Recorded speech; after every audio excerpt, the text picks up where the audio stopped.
Sa pagkilatis ng baka, bata pa lang is makikita na natin kung talagang napakaganda o sa tindig pa lang is talagang kumbaga may future. At meron nga tayong isa dito na baka na gagawin natin ganado rin kasi nandito sa kanya yung mga karakter na hinahanap natin.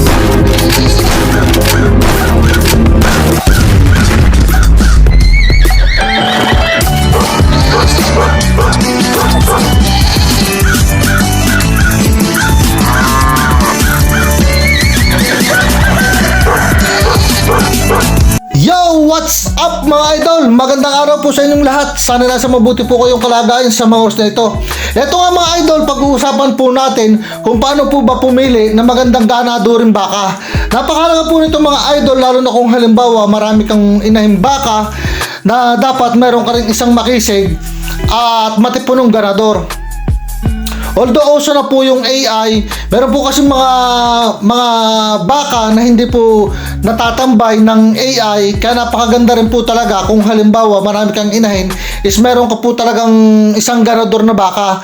At kung halimbawa mga idol, ikaw ay mag-aalaga ng patining, kung alam mo rin talaga na kung paano pumili ng magandang ganador rin baka, kasi kahit po patining, marami pong nagpapasampa dyan o nagpapa-stud na mga kapwa natin magbabaka is kumbaga extra kita rin po sa inyo habang pinapataba nyo yung baka is nagagamit po natin at napapakinabangan pambili man lang po kahit ng mga kung halimbawa nabili kayo ng mga pakain na ipa o pigs. Sa mga nakakapanood na po ng vlog natin, naalala nyo po siguro itong turete na to. Ito po yung anak nung binili natin dati na ngayon po talagang nakita natin yung talagang napakisig kaya hindi po natin binenta at balak natin na gawing ganador.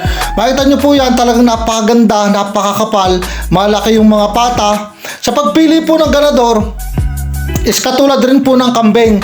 Dapat po mas mataas yung lahi nung ganador na baka doon sa mga inahin na pasasampahan natin. Kasi yan po ang magdadala ng lahi.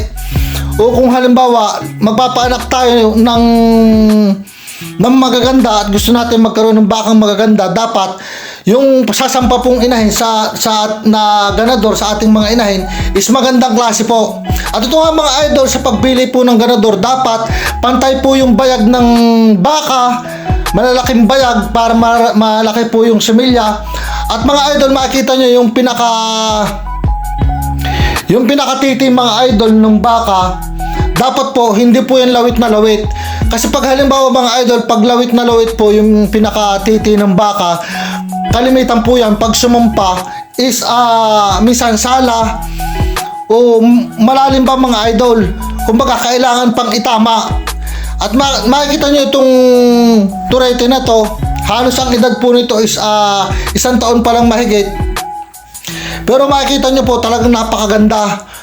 Ang kapal, maganda yung lambe.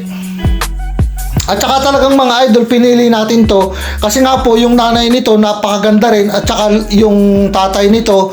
Kumbaga mga idol, pati yung tatay nito, yung mga kumbaga yung mga kapatid nito, yung mga paanak ng tatay nito is napakaganda rin. Kaya isa po yan sa napili natin. At makikita nyo, pantay na pantay po yung bayag.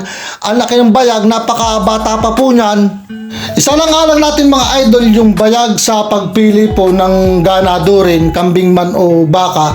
Kasi halimbawa may malaking bayag po, pantay na pantay, yan po ay marami po yung similya na inilalabas. At sigurado kapag halimbawa po sumampa yan, isang sampahan lang is talagang tambay o buntis po yung sasampahan na baka.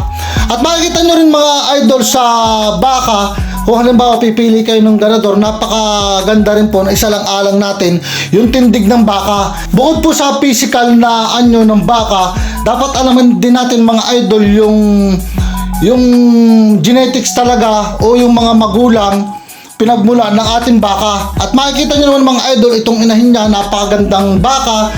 At saka talagang yung binilhan natin dito, kumbaga nakita natin yung ama niya is talagang ang ganda rin pong klase ng toro. Yung inahin niya, makikita nyo, yan po yung anak na ulit, yung sumunod sa kanya. Kita nyo naman mga idol, kung maglabas ng bisero, napakaganda po. Kaya kumbaga, sana po yung mga maging paanak nitong napili nating ganador is magaganda rin po. Kung makikita nyo mga idol, yung tatay po nito is napakaganda ring ganador. Napakalaking toro rin po na halos mangitim-ngitim po yung pasong sa sobrang ganda. Kung isa lang alang natin po yung genetics, yung pinagmulan, yung lahi na pinagmulan ng bibilhin natin ganadoring baka, kasi malaki po yung chance na mamana po yan ng anak o nung aalagaan nating baka, at sigurado pong maglalabas din yan ng mga ganda. Ito pong torong baka o lalaking baka is lumalaki po yan o tumitimbang ng, lalo na kung halimbawa may lahi na, is tumitimbang po yan ng hanggang 600, 700 kilos, depende po sa alaga natin at depende po sa lahi ng baka. Kaya napakahalaga kung halimbawa pipili po tayo ng ganador, kailangan po maganda po yung pata, malalaki. At saka mga idol, dapat yung paa, hindi po yung sa una, hindi po pabuka. Dapat po yung paa ng ating baka is talagang yung mga hoko po dapat padakot. Kumbaga pantay na pantay po na padakot yung paa. Hindi po, meron po kasi mga lalaking baka na ang paa sa una maganda yung katawan, pero ang paa sa una is parang pabuka. Napakahalaga po kasi niyan nung mga kuko niya na dapat padakot, kasi pag sampa po niyan is para hindi po madulas. Malaki po kasi ang chance na mabalian ng baka. Kasabi ko nga po kasi lumalaki po itong baka ng malaking malaki.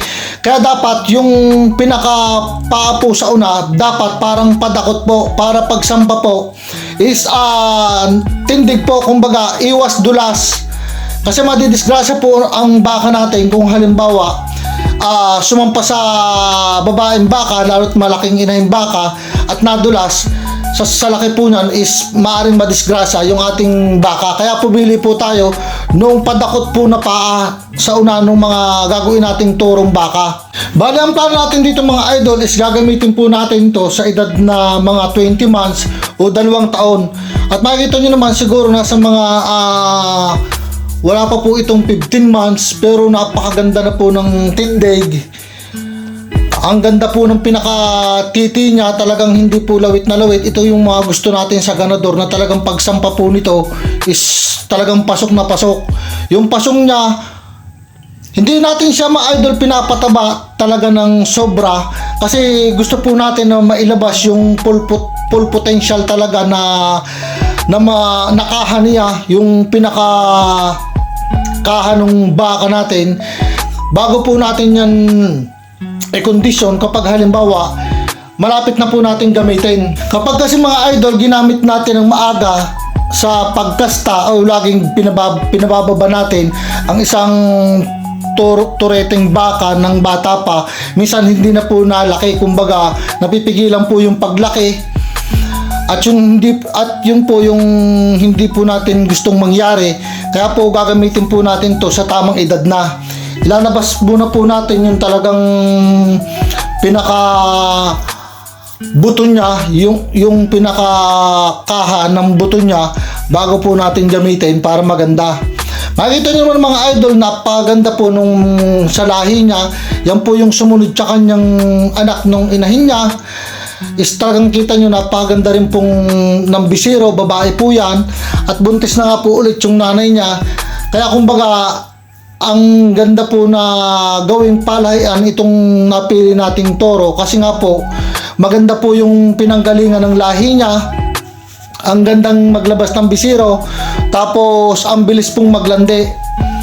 Yan po yung gusto natin sa ating mga alagang baka, at pwede rin po natin na habang tumatagal makapagpaganda tayo ng baka. Bali mga idol, yung mga alaga ng baka hindi po mga pure Brahman yan, bali mga crossbreed lang po o mga upgraded na Brahman lang. Pero dahil nga po maganda po yung alaga natin, kaya kahit pa paano po matataba sila, magagandang magbuntis at magagaling maglabas po ng anak. At kahit mga idol, patining po yung napili nyo na pag-aalaga ng baka. Kung halimbawa mga toro naman po o lalaking baka yung aalagaan nyo, ipapatining nyo, pwede po kayo pumili ng magandang klase ng lalaking baka. Dahil sabi nga po sa inyo, magagamit nyo po yan. Meron pong mga kapitbahay tayong nagbabaka rin o may mga bakang babae. Habang pinapataba po o pinapalaki po natin yung toro, pwede po tayong kumita sa stud. At ngayon po kung halimbawa yung inaalagaan natin na patining na turong baka is magandang klase, may yung mga karakter na talagang ng isang toro is katangi anong inaalagaan mong pampatining na baka, is kikita ka po dyan. Marami po magpapasampa. Magkano rin po ang isang stud ng baka? Nasa 1,000, 1,500, yung iba 2,000 pa.